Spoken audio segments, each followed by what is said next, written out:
as long as there's not a tag or if it's your tag on your chair. And we do want you to be careful as to where you are seated here, because one of the things that, you know, statistics tell us that probably 2/3 of the people have parasites in their system.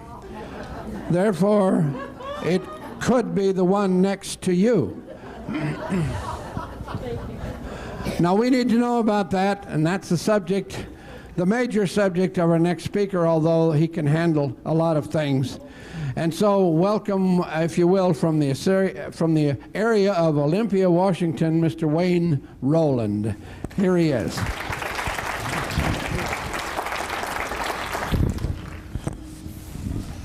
I think, can everyone hear me? Everything's all right?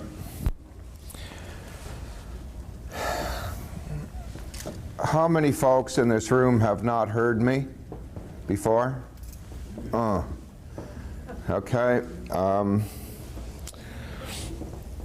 This is basically a story of absolute necessity.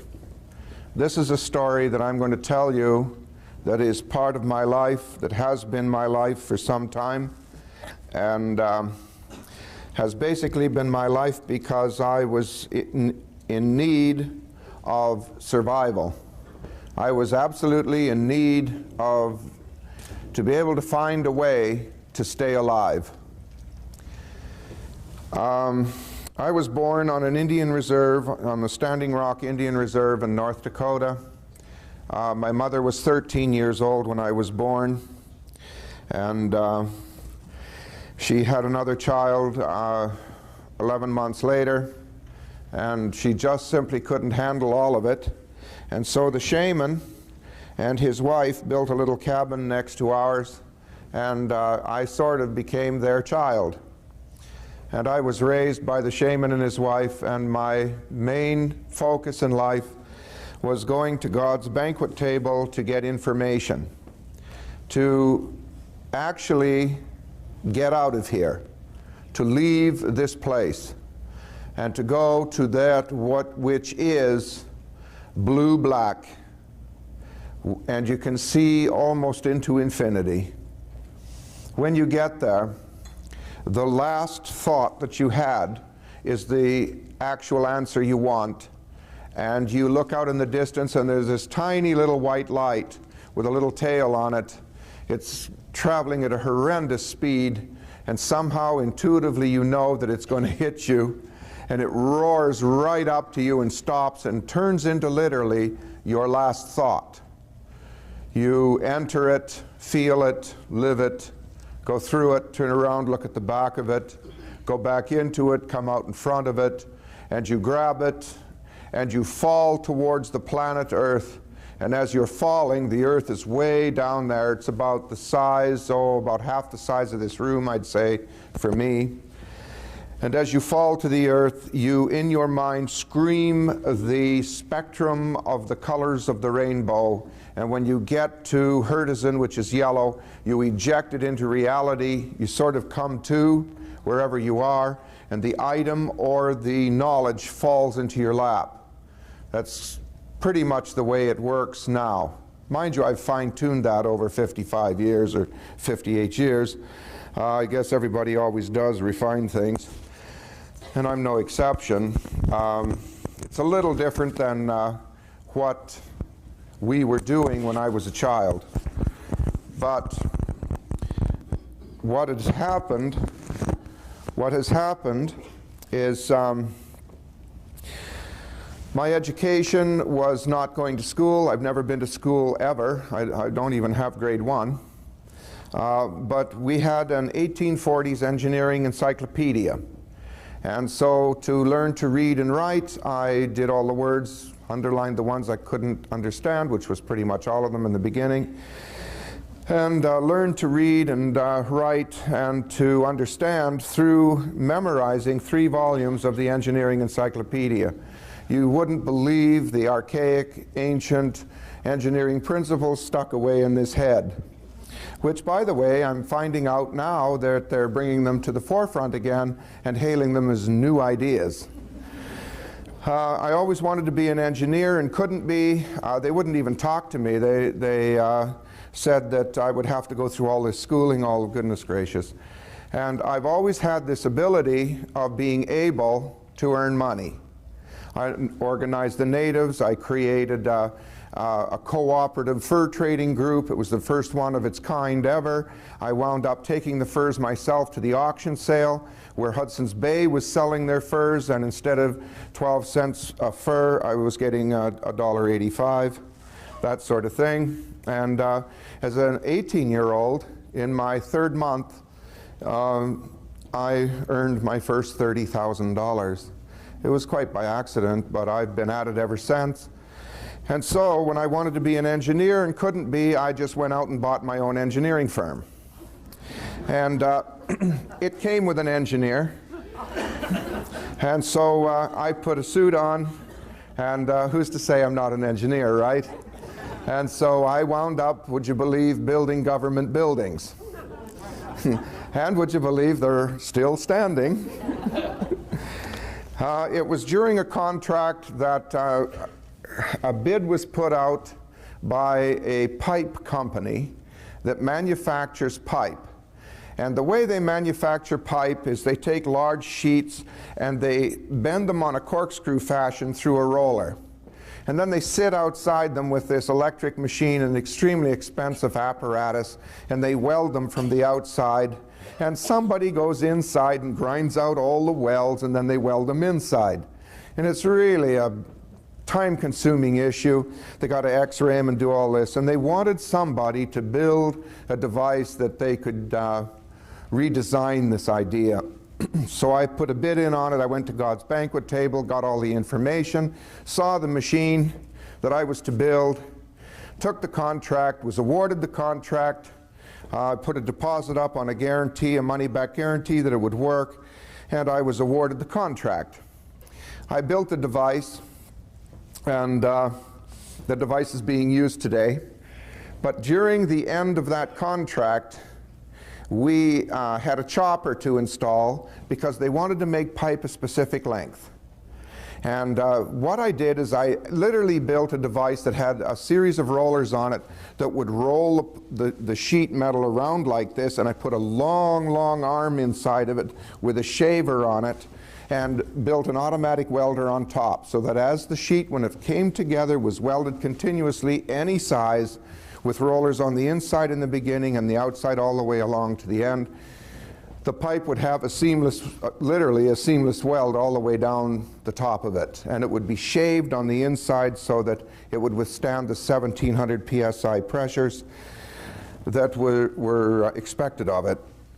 The contract went very well. I was paid, and in the last of it we were installing the chopper, and a young 17-year-old boy who was an apprentice welder, we were making lead pipe or lead hammers, because we had to move a huge shaft with threads all over it, and when you hit the threads with a hammer, you damage the threads, so you make these big lead hammers, and the lead bends and you move the shaft. And this youngster was wondering what would happen if he threw a cup of coffee into this 50-pound pot of molten lead. And when he threw the coffee in, the explosion that occurred picked me up and embedded me in a wall. And that was that. And every time I talk about this, I get this horrendous rush. I'm going to have to quit talking about this. At any rate, everything sort of just came in to a dot in the center, and then it went out. And when it went out, I heard this horrendous racket. And I thought, wow, I've never heard that there was noise like this in heaven. Must have gone, geez, I wonder if I'm going to meet any of my friends here. And I was sort of thinking about all this and thinking to myself, gee whiz, if I really been like that, then I'd have to go here. And all of a sudden that dot appeared again. And something walked in front of the dot, passed by it. And I thought, oh, well, wherever I am, I'm going to find out. And the dot started to open up, and here there was some firemen cutting me out of the wall with a chainsaw. That was the noise. Well, I was relieved, and it hurt. I was badly burned. I had no hair. I never grew hair for a couple of years. I was bald. I was badly burnt all over my body. I have terminal lead poisoning, which the lead went into my tissue and cooled down there and formed millions of tiny little balls of pure lead in my tissue.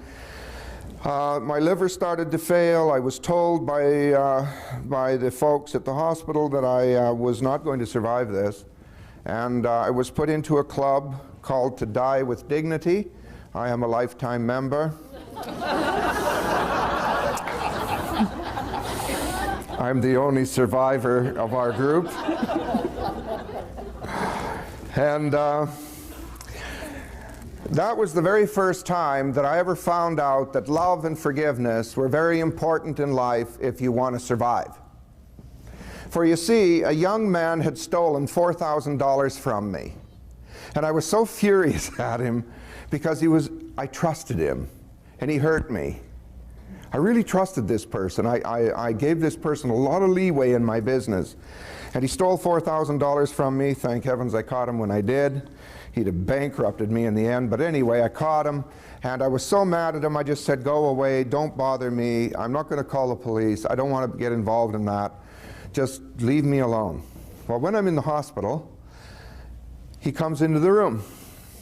And it was then that I realized how bad off I was, because he didn't recognize me.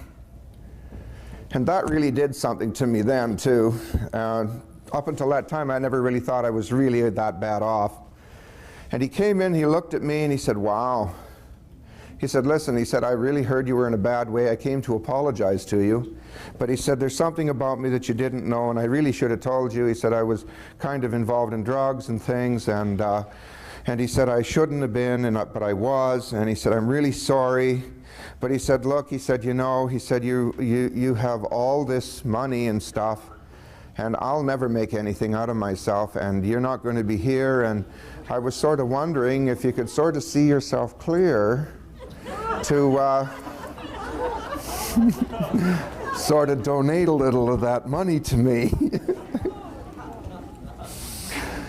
You know, I gave serious consideration to it.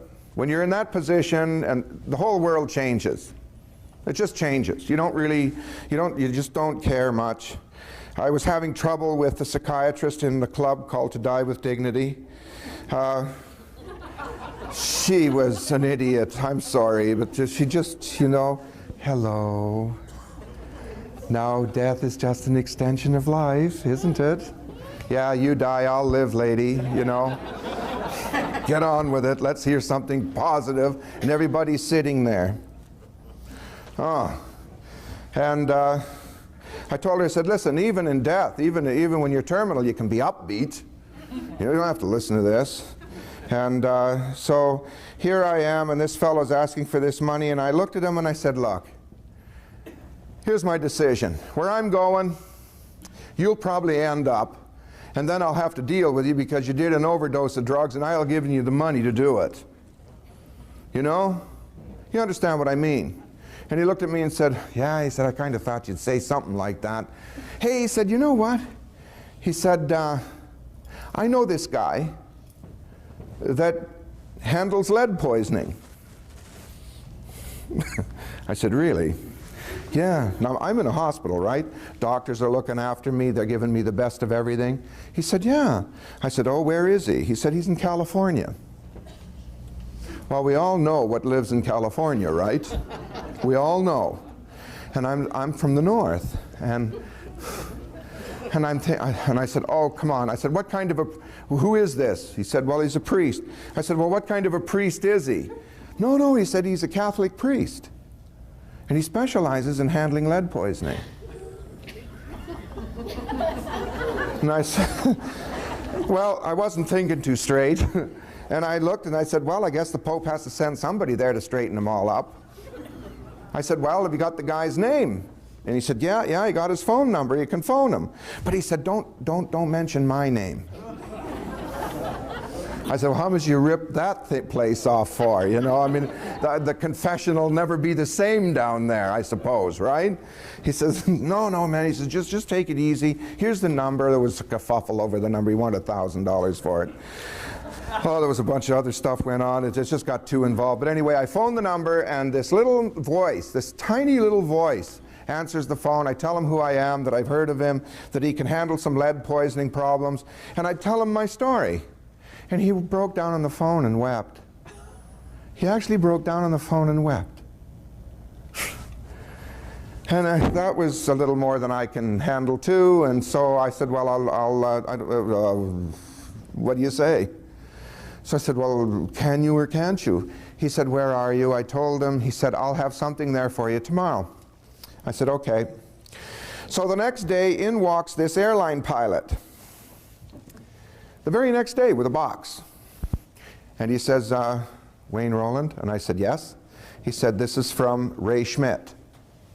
I said, oh, really? Wow. I said, that was fast. Oh, yes. I looked at him and said, well, who are you? And he says, oh, it's all right. I'm just a friend. Here's the box. I said, great. And I opened the box. And I look at it, and there's a note in there, and the stuff in this box stinks like the bad end of a pig pen. This is bad stuff. I mean, this isn't bad stuff. This is bad stuff. And so I open the note, and I look at it, and it says, Dear Wayne, don't eat any of this till you've called me. And I thought, oh, no. And I said, yeah, no kidding. So I called him. I said, and he's on the phone, and in this tiny little voice, I said, Ray, what is this stuff? Wayne, I want to tell you, God sends miracles in the strangest little packages. And if you turn it down, that's your decision. So here's what you need to do.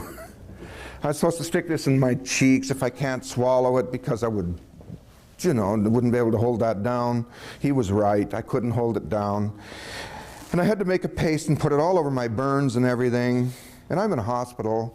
And I told the guy beside me, I said, hey, listen, I said, I got to do this. I got to try something. They haven't got a thing here for me. I said, do you think they'll handle this? Oh, to hell with them. I'm 270 pounds. They're going to have a hell of a time stopping me here.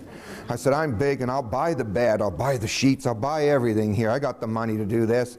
So I get up, I rummage around, and all I can find is this nice, shiny, round thing, you know, you sit on for a pot to mix this stuff in, and I clean it all up as best I can, and I'm mixing this slop in there, and it's all green and ucky and stinks to high heaven. And I'm on the bed, and I said to this, my neighbor, I said, will you help me put this on my back? I can't get back there. He said, oh, God. He said, I can't do that. He says, they'll kick my butt out, let alone yours. I said, well, just wash your hands. We won't tell anybody. He said, well, if we make it fast, he said, I'll help. But he said, man, he said, that stuff's sure in the right pot, isn't it?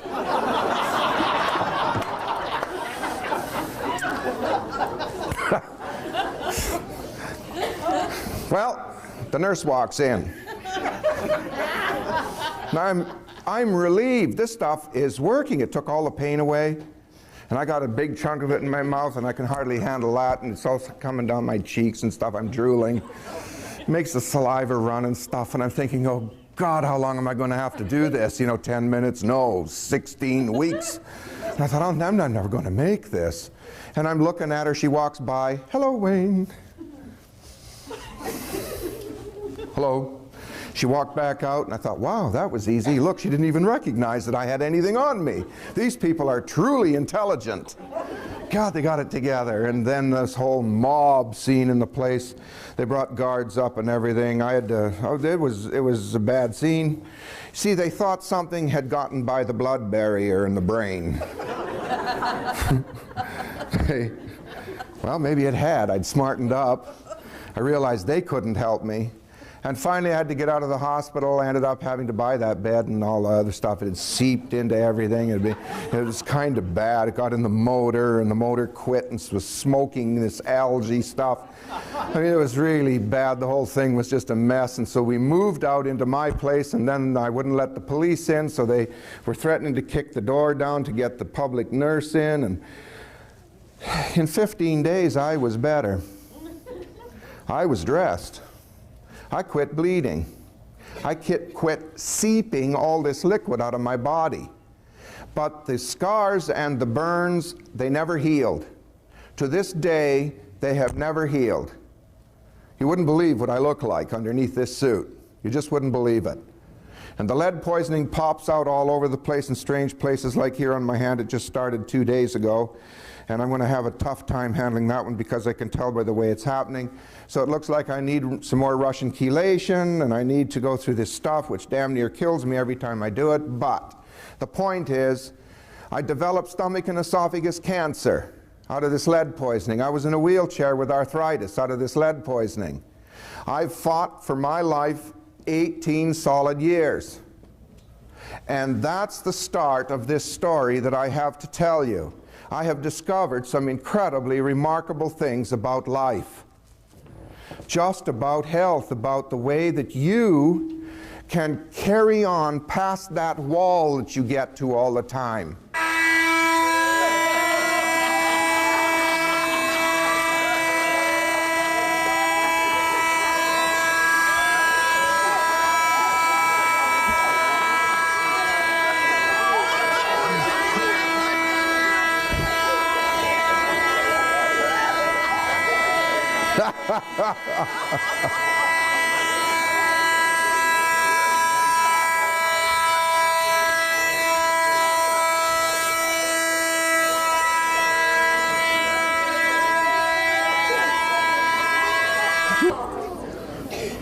So what I've discovered, and this is really important, you know when you go to the health food store and you do your thing and you get all those vitamins and you do this program and that program and you do all this stuff, you go so far and you can't get any further. You hit a wall and you're aging, you're getting older.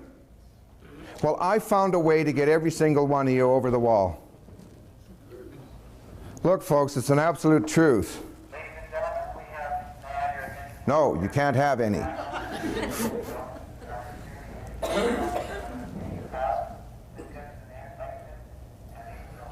So, leave the building.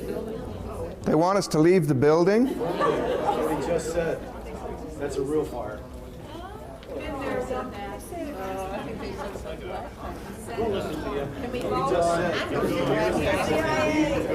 See those doors right there?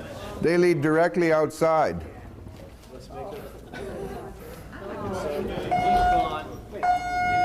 That's a clear. That's an all clear? So the point here is, this is what I found out. You see,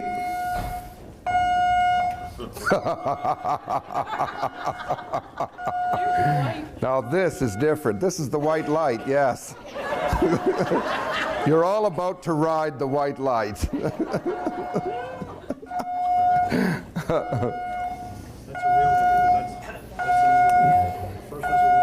This is going to be a dramatic tape. Sirens, lights. This is global science. At any rate, what we found out was that you, each and every one of you, have got a problem.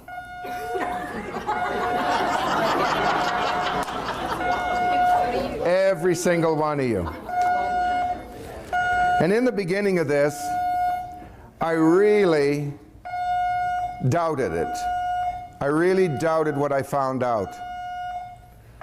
Is there any way to stop that?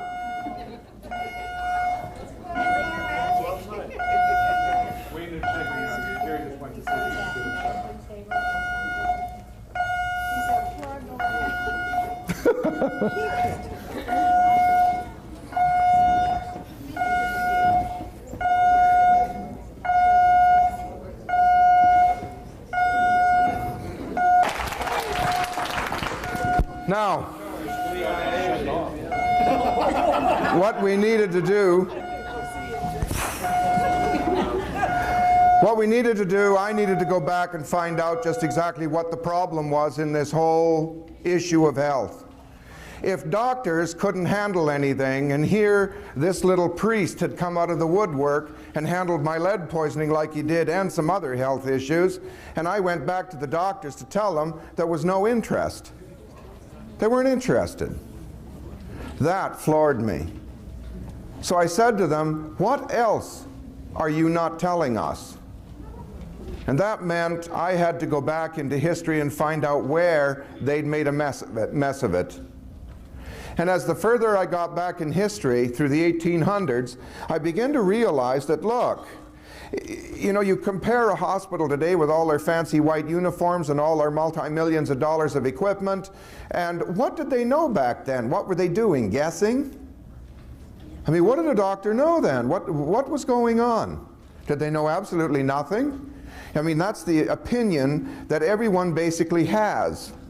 You know, back there in the 1800s, they knew nothing. So I started finding books that were published by doctors through the 1800s, books that they read and books that they learned from. And lo and behold, out of every single book were deworming programs, parasite programs, all through America, all through Canada, all through the world, parasite programs, and pictures of parasites that they had found in flesh. For doctors in those days did autopsies, and they found parasites. And I looked at that and I got a hold of doctors and they said, no, we don't have parasites today. No parasites in America. It's just a third world country problem. And people with pendulums, I went to them and I said, do people have parasites? And they did pendulum work. No. I said, okay. Well, folks, I want to tell you, every single person that's used a pendulum and it said a person is parasite-free, I've done a parasite program on them. People that do muscle testing. Look, a parasite program is a poison. Are you going to test good for a poison? No, never. So muscle testing's out too. If you're going to muscle test for a poison, an awful lot of you are going to do a disservice to yourself, because you're going to muscle test that you don't need this stuff in your body. Believe me, you don't, but you do. So we started to search for parasite programs just to see what was going on, to see if maybe something was happening that we really didn't understand. So I did myself first. And lo and behold, I got 8 and 10-inch critters out of me. They were white. First of all, they were in a toilet water and they were all bunched up. I thought it was mucus. Until, just for a curiosity, I threw some hot water in the toilet to warm it up, and then went, and gosh, they strung out and they were swimming all over. And I thought, oh my heavens, look at that. Since then, I've done 100,000 of you. In 5 years, I've dewormed 100,000 of you. 100,000 of you. And you should see and hear the stories. We're now doing pictures in color out of clinics where you go potty on a special pot with a screen in it, and they take pictures of the parasites they get out of you on these different deworming programs. You're just not going to believe what I've got to show you next round. You're just not going to believe this. The last pictures are coming in when I get home. They should be there. The woman got 18-inch long critters out of her that were so thick she couldn't get them into a top of a juice bottle. She got 8 of them. 8 of them. They're usually translucent. They're usually white. And there's some of them that look like tarantula spiders. Some of them look like grasshoppers. Some of them look like little tiny miniature sailboats. Some of them look like little spacecraft. There, this is really strange stuff. And every single person I have dewormed, I have never yet dewormed anyone where they didn't tell me, hey, I feel 25% better. I've got a lady that is getting little tiny crab-like critters out of the corners of her eyes every single day. They're coming out of her brain. I tried to talk a man who was really badly parasite-ridden, and people that are super parasitical, they have bad breath. Halitosis is a main cause. By the time you got halitosis, you're loaded, because that's worm urine and worm droppings that you're breathing out. So it's no wonder your breath's bad. Um, the critters, when they pee, that's called ammonia. So just go to a doctor, have a blood test, and see what level of ammonia is in your blood. If you have ammonia in your blood, that's called worm urine. That's what it is. So we have a test to see if you've got a lot of worms. If you're on a fast and you're fasting and you're on a diet and you get a headache, you got the headache because the worms are all peeing, trying to get you to eat something else. They're trying to make you sick so you'll get off of what you're doing and start eating. So you take some arginine and orthodine, and in a matter of 20 minutes, if the headache's gone, you've neutralized the worm urine and you know that you're loaded. All children that have little tiny pimples on the backs of their arms or little tiny pimples here on the edges of their cheeks have 5 varieties of critters in them. 5 varieties. It's time to deworm and it's time to get them out. Now what I found out is that vibration and frequency is everything. It is literally everything. If you take an aspirin, it changes the way you vibrate. And so it blocks the nerves so that you can't feel pain. If you take deworming programs, you change your vibration, and you change your vibration so dramatically that the worms and parasites either have to get out of you, this is no longer a good home, or they die in you. And then your lungs and your liver and all that stuff handle it. And you do it with water. And out of all of this, I handled my cancer, my stomach and esophagus cancer, which is a terminal problem. I am the only, that I know, survivor of stomach and esophagus cancer in this nation. I'm the only one that I know. All right? I did it with frequency. A man by the name of Royal Rife in 1934 had a microscope and invented a particular device. I found one of his original devices. I used it, and it got rid of my cancer, and I haven't had it since. Now that was in 1934. So you can see what they've held from you. So what we did is we looked at Nikola Tesla, we looked at all his equipment, we did all his stuff, and I went out searching out original pieces of his equipment. I own more pieces of original Tesla equipment than any other human that I know. And so using lightning, 1,200,000 volts of kinetic energy, we fire that down a tube onto an absolute pure piece of silver. It's 99.99999 parts pure. It's as expensive as platinum. The lightning boils the molecules on the surface, and we spray clean drinking water as rain onto the surface, and the molecules explode into solution in angstrom size, and we can control the lightning, and what happens is it controls the field of flux around the tiny molecules of silver, and so therefore the silver starts to broadcast that into solution, and voila, we have a Rife machine in water. And I found out that all the planets that revolve around the sun are making noise. They're singing to each other. They're making noise. And then I found out that miraculously, when a piano was invented, they didn't even know about some of the planets, but when they tuned that piano, they matched all the hertz rates and all the notes to all the planets, and they got them all right. And they didn't have to tune a piano that way. Crazy Otto out of Germany played beautiful music, and he used an untuned grand piano to play his music. So they didn't have to tune the piano that way. They did. That to me was a miracle. And so we decided to use the chord of B flat because that's the way the planet used to vibrate. And now it's off its axis, and guess what? I put B flat into that water that's sitting right there, that silver Wayne water, and we fed it to the kids that work in our lab, and you know, they quit listening to wild music, and now they're starting to listen to country and western and some classical. A scientist told me, a friend of mine, he said, Wayne, I believe that what you're doing, you're on the right track because all our kids are desperately looking for the musical notes that they're missing, and so they're listening to this wild, insane, out-of-control music. So we're putting it into the water. So we've put together a program. I've put together a program. I have picked several deworming companies because we found out that other scientists have stated that all cancer is caused by parasites of one sort or another. All disease is caused by the same way. Now, when you eat food, you take on parasite eggs.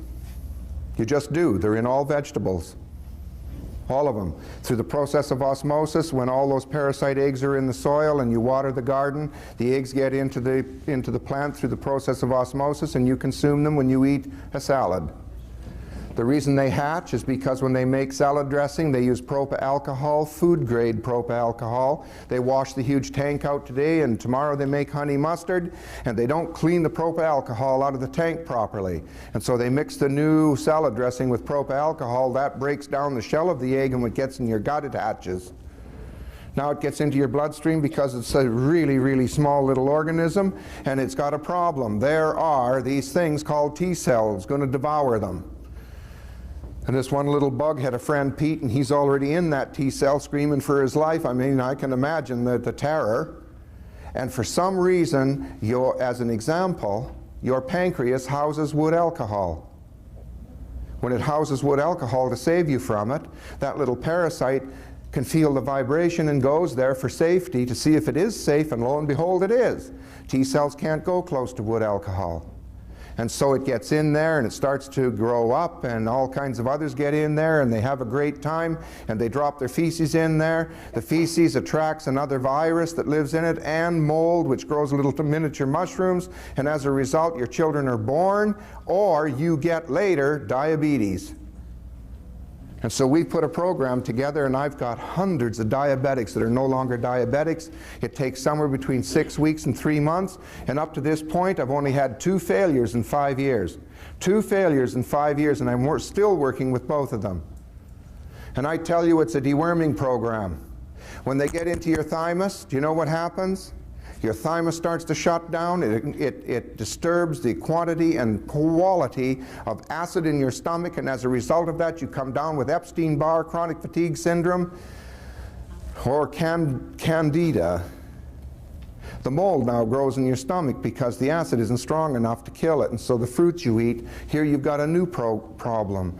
You're developing warts and all kinds of other things, and it's a mold problem.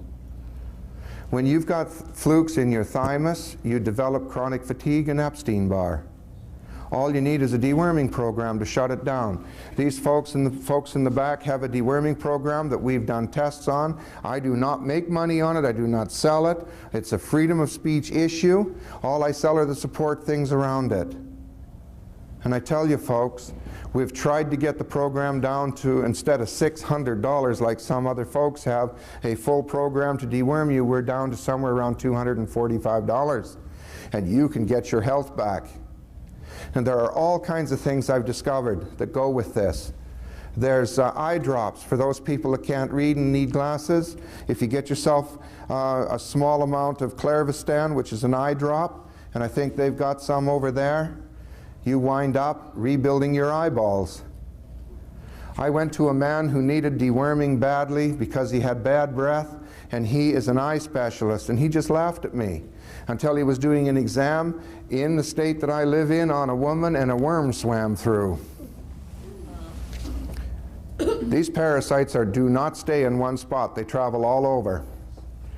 They're small, they're microscopic, and you know what? Just in the tapeworm variety, there are 700 varieties, just in that one grouping. If you're loaded with parasites, you're going to go bald, because certain parasites get into your scalp, and there they shut down the hair follicles with their feces. And folks, when I dewormed, that's how I grew this hair back. You know how many men have grown their hair back because they dewormed and now they're doing their stuff? You'd just be amazed. The hair just starts to grow back. Epstein-Barr, children's eye infections, a couple drops of that water in the eyes and the pink eye vanishes. You can time it in 6 hours. You can time it. Chronic ear infections in children. They've had infections in there for a whole year. 8 ounces of that water, a little bit of a deworming program, and within 2 or 3 days the whole ear infection clears up and they do not come back. I'm telling you folks, this is big stuff. And now the FDA is on to us. They now know what the water will do. They now know what all this stuff is due, so they're prescriptionalizing everything. You will not be able to buy, you will not be able to hear me probably after February the 13th or so, or March the 15th this year. Nobody will be able to stand up here and talk like I'm talking right now, because the FDA is shutting it all down with a new program they've put in motion that is a labeling issue, and they're taking all colloids off the market. So we're dropping it into drinking water standards. That means I can sell drinking water. You'll still be able to buy the product, but I will never again be able to stand up and talk about it. Communism is here. We have not done anything about it, and if you want to do something about it, you better start doing something now, because this is a major issue. This means you cannot go to the health food store and read a damn thing about what you're buying. Nothing. You can't read about it. You can't walk in and buy colloidal silver in a store that does wonders for you. And the way they put it down, some 75-year-old woman, when she was 13 years old, said she drank some colloidal silver and turned blue. No one in the history of anything has ever turned blue from it. A few of them, when they were drinking a poison, which wasn't colloidal silver, it was silver nitrate, they turned gray. But the point is they're not, the FDA doesn't care. They've got you where they want you, you're not doing anything, and so they're shutting everything down. I've done the absolute best I can, folks, and I tell you right now, I can get your health back. So we've got other things to show you in the future, and when I come back, all you'll be able to see is me getting younger and younger and younger. I'm going back to 37. I was going to go to 28 or 29, but then I met a couple 29-year-olds. So that did that. Actually, I had a lengthy conversation with him. I thought, oh, wow. So 37, 38, 39 it is for me, and that's where I'm going back. And I want to tell you something. There's things around like this. This is called human growth hormone.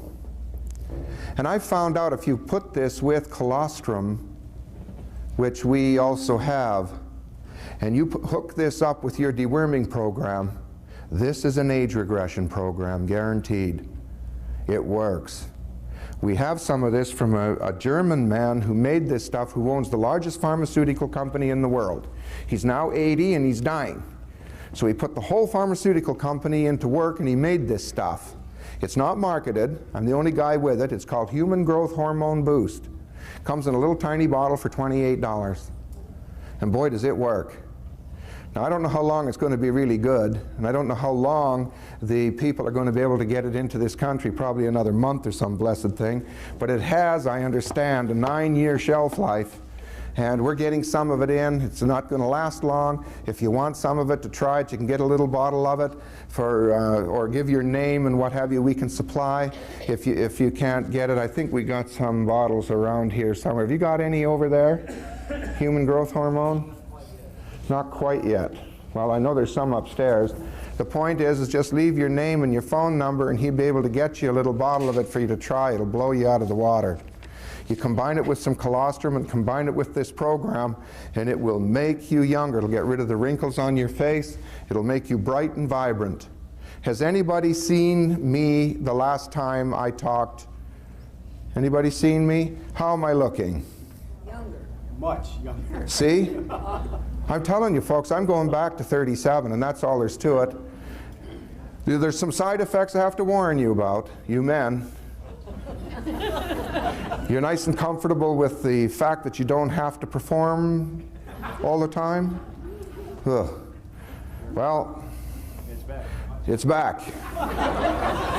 And it's not good. I wish it would go away. I really do. Just relax. Just relax. When I say so, not when you say so. You know, but this doesn't work. And I've forgotten about that. I really did. I forgot about it. And we've found out that we can do this. We can make you younger, make you vibrant, make you happy, make you healthy. There's all kinds of other little things. There's a substance, an ancient remedy called Lugol's iodine. Anybody heard of it? You know? Okay. We have some over here. Here's the issue. If you're not allergic to iodine, if you can eat shellfish, you're okay, and shrimp or crab or whatever, you're not allergic to iodine, you can handle this. 6 little drops in 8 ounces of water 3 times a day for 3 days knocks out candida every time. If you're in bed laying down there with candida, damn it, it's because these critters are growing in your stomach and spreading through your system.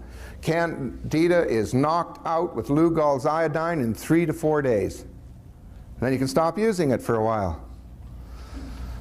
There's all kinds of little tricks and things, and I'm going to be over here. I can do a few readings and things, and for my workshop, I got to find out when it is. I don't even know when it is.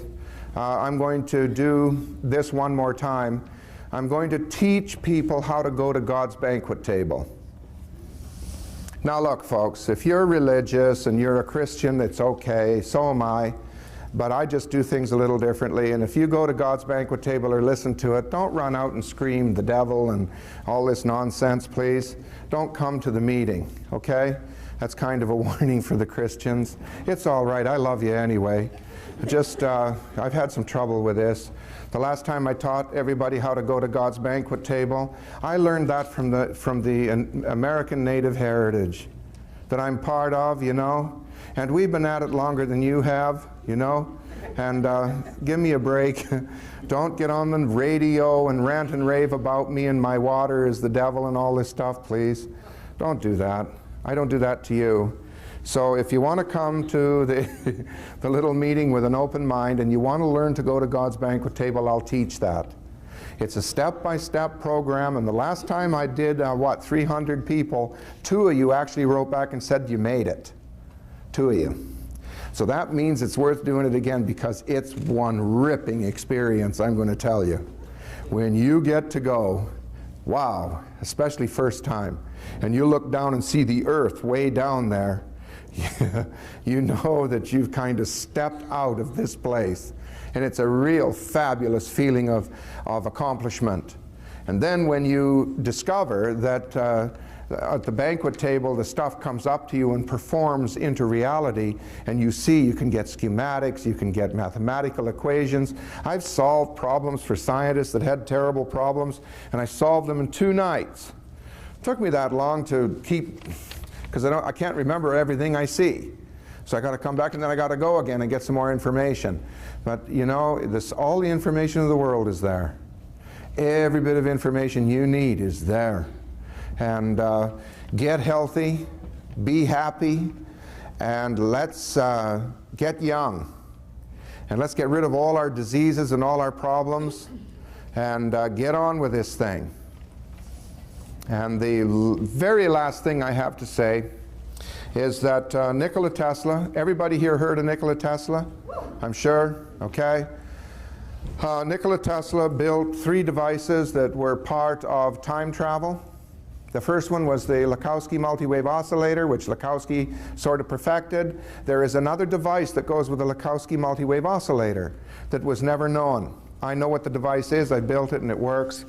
That is out of body when you want to experience to travel. That's what it is. It is you, if you've got a multi-wave oscillator, even a homemade one, I can teach you how to make it work. Because you have to build another little device. It's pretty simple. Come to me, I'll tell you what it is. But a multi-wave oscillator is you stepping out of body to travel, out-of-body experience at will. There's no accident. The second device was interdimensional. That means you can take the body with you to other planets and other places. A little risky.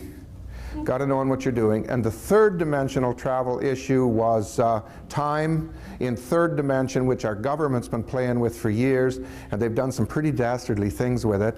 I'm not into that, but I was told not too long ago that if I wanted, I could find the equipment. I have found it. It's on its way. I bought it. I own Nikola Tesla's original Second device. That takes us to another planet.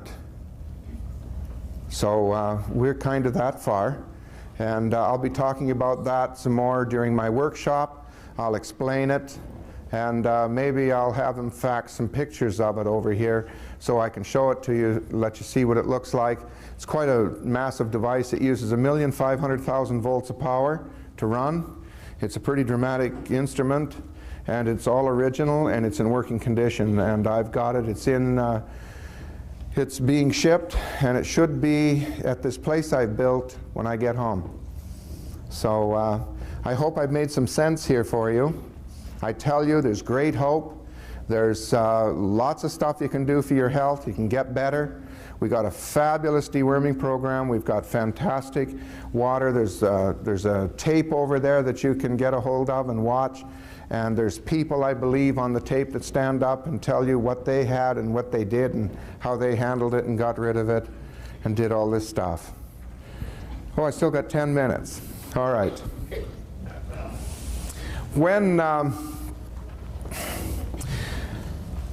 When these issues basically started to develop and be crushed was in the 20s. It happened with the folks that were doing veterinarian work. They started to look at the tissue of animals, and they found out that the tissue of animals is actually full of parasites. So if you're eating medium rare, or raw meat, you got loads of parasites in you, loads of them. In medium rare, and rare meat, we find actual living hatched critters that are running around. They're already hatched. And it's in all meat. It's in chicken, pork, beef, sheep, goats, the whole 9 yards. The time that it really started to be suppressed when they wanted to use drugs for disease was in the 20s. The veterinarian group found these critters, and they went to the hospital and asked for some tissue samples of humans, which they were given. And they found all the critters in human tissue. All the critters from those meat varieties were in the tissue. When they wrote a book about it, the church got involved. And the church stood up and said, look, we don't care if the critter looks the same as it is in an animal, pees the same, runs the same, breeds the same, wiggles the same. We don't care. Man is not an animal. He is a godly being, and so those parasites are not animal parasites. They're human parasites, and they have to be dealt differently. We're not hooking man up with any animal with a parasite problem. And lots of stuff came out in the 20s and 30s that we picked up on that issue. All those books were suppressed, and now you can't find them. I'm finding them in old doctors' libraries. Doctors that are retired have those books. I got 4 of them. There's 7 of them. There's 2 I don't have. I'm still looking. You don't want to see these books. I can't look at some of the stuff because they drew them in actual size in color. They drew them in color. One page is the critter, the next page is the prescription or the herbs or the drug that would kill those critters. And all of that work was done. It was done in the 20s, and then it was suppressed. It was kept even from the young men that are becoming doctors today. They don't even know that it exists. They spend, I think, 1 week on parasites in their whole trip of becoming a doctor, and that's that. So they don't even think it happens, and you know, they don't think they have a nutrient problem. We've got colloidal this, colloidal that, colloidal minerals. We got all kinds of stuff for you to get you better. Doctors don't think that they have a problem, and that's why they die at what, 58? That's their lifespan. Well, dead doctors don't lie. You know, they're dead. And there's a man that created a tape called Dead Doctors Don't Lie, and he's right.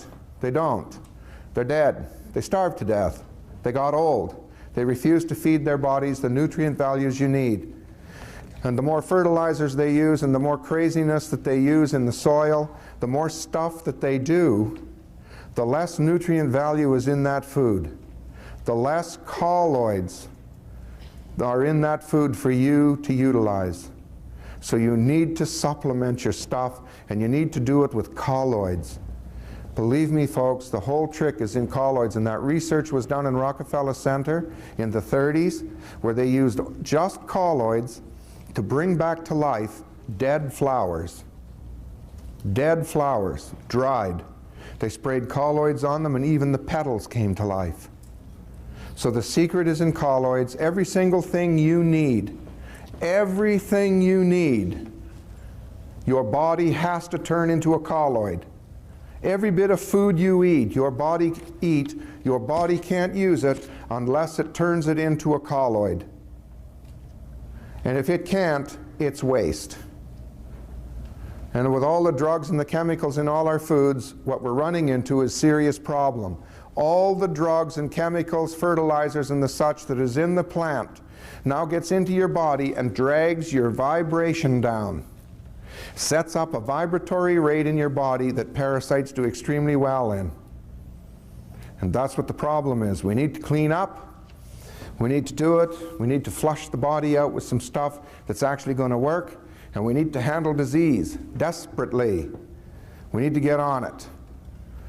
There's all kinds of things happening on this planet that are not so good, and it's being caused by filth.